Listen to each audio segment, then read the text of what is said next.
with a round of applause.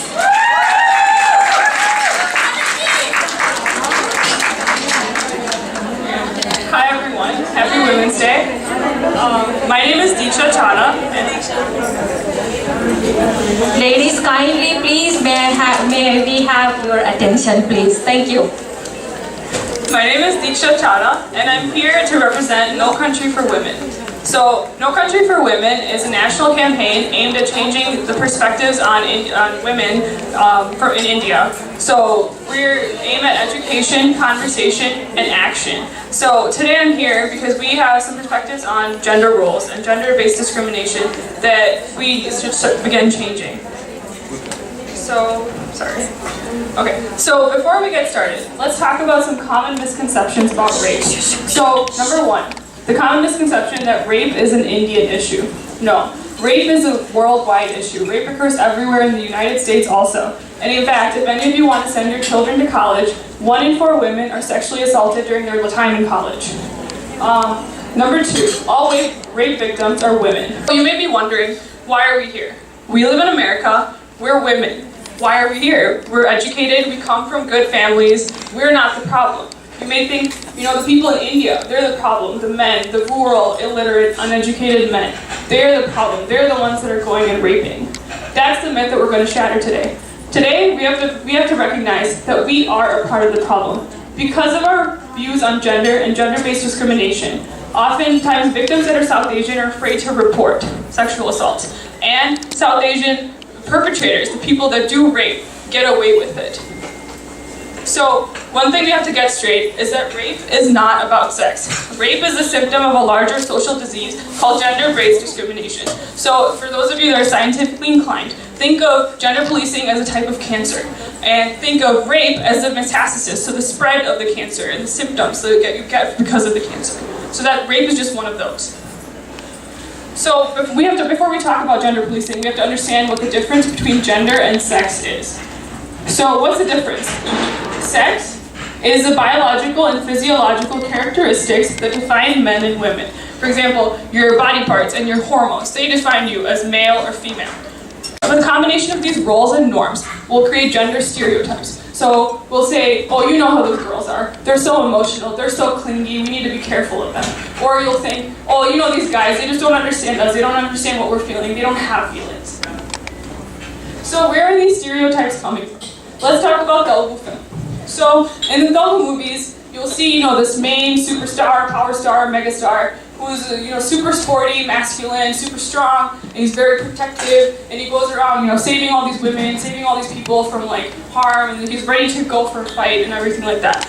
And then you see these women who are shy, traditional, quiet, they don't talk back. They're just listen to women that break these rules, when they break these norms. So how many of you have seen Dukuru? So, do you guys remember that scene at the top right, where this girl, is looking at my girl, and he's like, oh, and the Bagunardu and stuff like that? You guys remember that? Do you guys remember how he reacts to that? He says, are you a girl?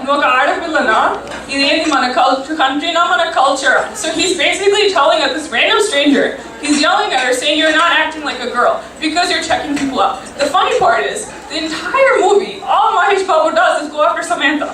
So think about that. So he's saying, because I can do it because I'm a man, but you can't because you're a woman. Are you a girl? You're not, because you're checking me out. So that's implying, that these gender roles, that he's enforcing them. So then another thing to note is when these people break their roles, when these women, are super fast, the term that I know a lot of people use, fast, they're fast and they check people out and stuff like that, they're either villains or they're comic relief. But, and also with men too, when they're more feminine, they like Bharatanatyam or something like that. They're effeminate, they're not men. And so they're also comic relief, they're a joke. So basically, in Telugu movies, it's a joke to act out of your gender. It's a joke to be, kind of manly if you're a girl, or be kind of feminine if you're a guy. So that's what it is, it's basically become a joke. And so another thing, I know all your kids probably don't want to. These sports players, and they're targeting toward these younger boys, and they're like, oh, boosted the power of our energy. But is it? It's only, they're saying, we play sports and we're guys, so we need that energy. But girls don't need that energy. Girls play sports too. But according to these ads, girls don't. Girls don't like sports. Only guys like sports. Oh, shaving can give a bit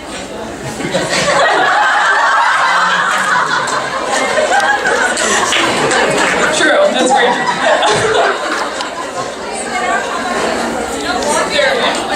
That's true. Yeah. Always our energy, from men. So, okay, so we talked about these stereotypes. Now let's talk about gender policing. So what is gender policing? Gender policing is when we use these stereotypes that we've created in all these people's mindsets, and we enforce them through a system of punishment and reward. So if they act their gender, if you act your gender, you'll be rewarded. If you don't, you'll be punished. So I'm going to walk you through 5 examples, and it's going to get really simple and stuff, and then it's going to go on to more serious examples. So I'll have you, now let's think about this. This is based off of no quantitative data. This was only based off of the idea that, this girls can't do sports and guys do. And in fact, when you look at West Bengal, when you looked at the polls at the time, 45% of football watchers were female. So clearly it wasn't useless, it was just their thought, it was just this mindset that they used. They didn't actually use any data. And so when you think about it, think about these boys. So what if a boy doesn't like football and he's told, you have to watch football tonight, and you'll get a day off, and it's like encouraged, So basically if you don't like football, you're excluded. You're like, oh my god, I'm a boy and I don't like football, I'm the weird one.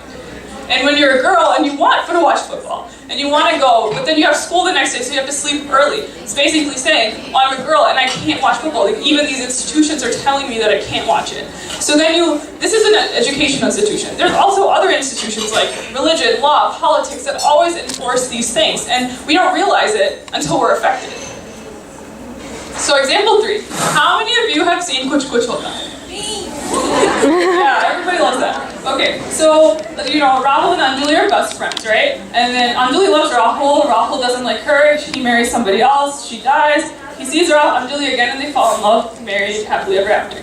Okay, so let's think about how was Anjali in the beginning of the movie? Sporty. And I know that tomboy, I heard tomboy. So basically a girl who's like a boy. So we're already enforcing these gender stereotypes. And so, she talks back. She's like, she beats him at basketball all the time, if you remember. And she's very good at it. She's sporty. She wears shorts. She has short hair. But then, she gets ignored and stuff. So then 7 years later, when they meet again, Anjali's different. She has longer hair. She wears a sari. She talks less. She's more quiet. She's more like the traditional Indian stereotype. And that's when Rahul, before he used to be like, oh, no, he would just be like, oh, ladki nahi hai. He would just be like, oh, she's not even a girl. Now, he'd be like, oh, tum to ladki ho. Oh, you're a girl now. Wasn't she like you before? So, basically, so after that, he loves her. He's like, oh, I love you because you've become a girl. And so, once she conforms to her role, and conforms to her stereotypes, she gets rewarded with love and happiness. So this is an individual case. This is gender policing by reward. So you could be careful about the gender messages that you send to your child, and you could talk to them about it. You could tell them, it's okay if you're a boy and you like pink. Doesn't matter. You're still whatever you choose to be.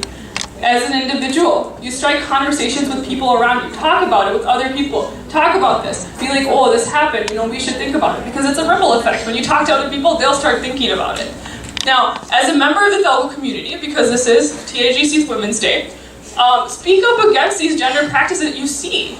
Speak up against them. Because otherwise it's not going to change. So, a lot of times I hear this, our kids don't care about our culture, our kids don't care about Telugu culture, and made me think that possibly the reason some of our kids don't care about Telugu culture is because they see these gendered practices and they feel isolated, they don't like it, and they associate these gender practices with the entire culture. So when you take out these gender practices, perhaps they'll actually participate and they'll actually start to care about Telugu culture. Other than these, gendered things. They'll see it as actually what it is. So, that's it.